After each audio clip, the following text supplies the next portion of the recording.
Good morning সবাইকে। কিরকম আছো সবাই? সবাই কমেন্ট করো।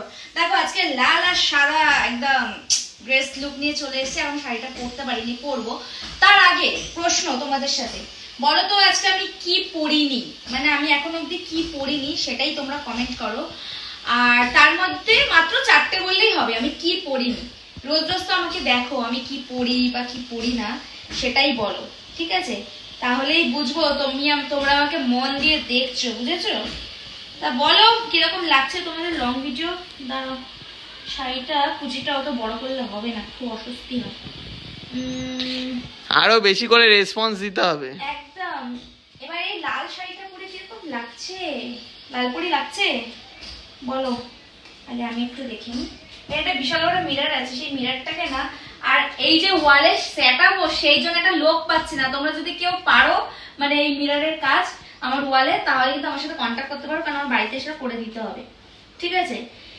এই প্রশ্নের উত্তরটা যে দিতে পারবে তার জন্য রয়েছে একটা স্পেশাল গিফট, ঠিক আছে? আর একটা প্রশ্ন করব, কিন্তু আমি প্রত্যেকটা ভিডিওর মধ্যে একটা করে না অনেকগুলো প্রশ্ন করে একবারে অতগুলো উত্তরই দিতে হবে, এমনটা নয় যে একটা ভিডিওর উত্তর দিতে হবে, ঠিক আছে? তো সমস্ত কিছু রেডি হয়ে গেছে, দেখতেই পাচ্ছ। আজকে টেম্পারেচার একটু কম আছে, আর ওপার দিয়ে একজন আমাকে দেখছে। কেন দেখছে আমি বুঝতে পারছি না, এটা বন্ধ করে দিই, বুঝলে? কারণ ওপারে অনেকেই আছে যারা আমাকে সবসময় তাকিয়ে দেখে, কেন জানি না। যখনই ভিডিও শুট করতে আসি তখনই। চলো বাদ দাও, অত আমি মাথা ঘামাই না কাদেরকে নিয়ে। চলো, এই হলো আমার ক্যামেরা। তো বলো তো এটা কোন কোম্পানির ক্যামেরা, দেখে নাও। আর এর মডেল নাম্বার কি দেখে না ভালো করে। এই দুটোই কিন্তু বলতে হবে, ক্যামেরাটার নাম আর মডেল নাম্বার কি। আমি একটু দেখি। আমি জানি আমি এখানে ক্লিপ খুলিনি, বাট দেখছিলাম ক্লিপটা করে শুট করবো, বাট এটা দিয়ে আমি ভিডিও শুট করি। তো চলো, খাওয়া দাওয়া কি কমপ্লিট? খাওয়া দাওয়া যদি কমপ্লিট না হয়ে থাকে তাহলে খেয়ে দিয়ে নাও। আমিও আবার একটু রেডি ফেডি হয়ে নিয়েছি আজকে। আজকে যেহেতু স্যাটারডে নাইট মানেই হচ্ছে, স্যাটারডে নাইট বলছে, স্যাটারডে মানেই হচ্ছে একটু মুডটা অন, ভালো কোথাও ঘুরতে যাওয়া, কোথাও খাওয়া দাওয়া করতে যাওয়া, বাট আমার তা সেটা নেই। তাই আমাকে ঘরে বসেই সুরজ ছোঁয়া মাধ্যম একা একাই নাচতে হবে আর একা একাই ভিডিও করতে হবে। আর আমার যে ছোট ফ্যানটা ছিল, সেই ছোট ফ্যানটা একজনের খুব পছন্দ হয়েছে, আমাদের বাড়িতে এসেছিল, সে সেই ফ্যানটা নিয়ে চলে গেছে। আর কিচ্ছু করার নেই, সেই ফ্যানটাকে আর পাবো না, আমাকে আবার কিনতে হবে। তার জন্য এখন আর পয়সা নেই আমার কাছে কেনার, কিন্তু কিনবো আবার, ঠিক আছে? তো কি কি মিসিং আছে সবাই বলতে থাকো আমাকে, আর ঝটপট কিন্তু লাইক কমেন্ট শেয়ার করতে ভুলবে না। আর আমার ভিডিও কিরকম লাগছে সেটাও কিন্তু কমেন্ট করবে। আর তোমরাও কিরম টাইপের আরেকটু ভিডিও চাই সেটাও বলবে কমেন্টে। অনেকে বলে দিদি শাড়ি ড্র্যাপিংটা আমাদের দেখিও, শাড়ি ড্র্যাপিংটা কিন্তু দেখিয়ে দিয়েছি। আচ্ছা, এবার আমার মাথাটা বুদ্ধি আছে, সকালবেলা করে আমি ফ্রি হ্যান্ড যে যোগাগুলো করি সেগুলো একদিন তোমাদের সাথে ফুটেজটা শেয়ার করবো, ঠিক আছে?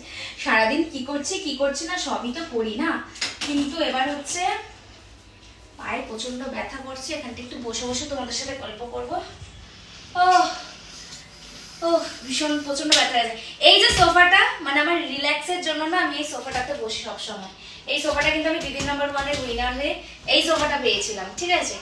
আর অনেকেই আমাকে জিজ্ঞেস করে দিদি তোমার এই পেন্ডেন্টটা কোথা থেকে কিনেছো? এই পেন্ডেন্টটা কিন্তু আমি সেন্ট্রো গোল্ড দিয়ে কিনেছি বলছি, উইনার হয়েছিলাম দিদি নাম্বার 1-এর সেইখানে। আর এই হলো আমার মেমেন্টো, উইনারের মেমেন্টো, ঠিক আছে? হালকায় নিও না রাশিয়ান ভাবে কিন্তু খুব কুল, ঠিক আছে? তো যাই হোক, চলো ভিডিও শুট করা যাক। প্রচন্ডই গরম পড়েছে, কিছু করার নেই, কিন্তু আমি আমার কাজ তো করবো। আমার না একটা ম্যানিয়া আছে, মানে ঘরের মধ্যে যেখানে বসবো সেখানে একটু ঝাঁটা দিয়ে না হাত দিলে যেই বসবো, আমার বাড়িতে যদি কেউ আসে বসে, আমি আবার বিছানা আবার উনি চলে যেতেই ওনার সামনে এরকম ঝাঁকতে থাকি, এটা আমার বাজে অভ্যাস। ঠিক আছে চল, অনেক বকবক হয়ে গেল, চলো আমরা এখন বকবক না, এটা হচ্ছে মানুষের ভালোবাসা, আমাকে দেখতে ভালোবাসে। কি করবো, 24 আওয়ার্স আমি বকবক করতে পারবো না, দিস ইজ নট পসিবল, কিন্তু কিছু করার নেই। চলো চলো চলো চলো, আমি যাই এবার ভিডিও শুট করি। তোমরা আমার ভিডিওগুলো বেশি বেশি করে দেখো, কমেন্ট করো আর লাইক করো, সাবস্ক্রাইব করতে কিন্তু ভুলো না।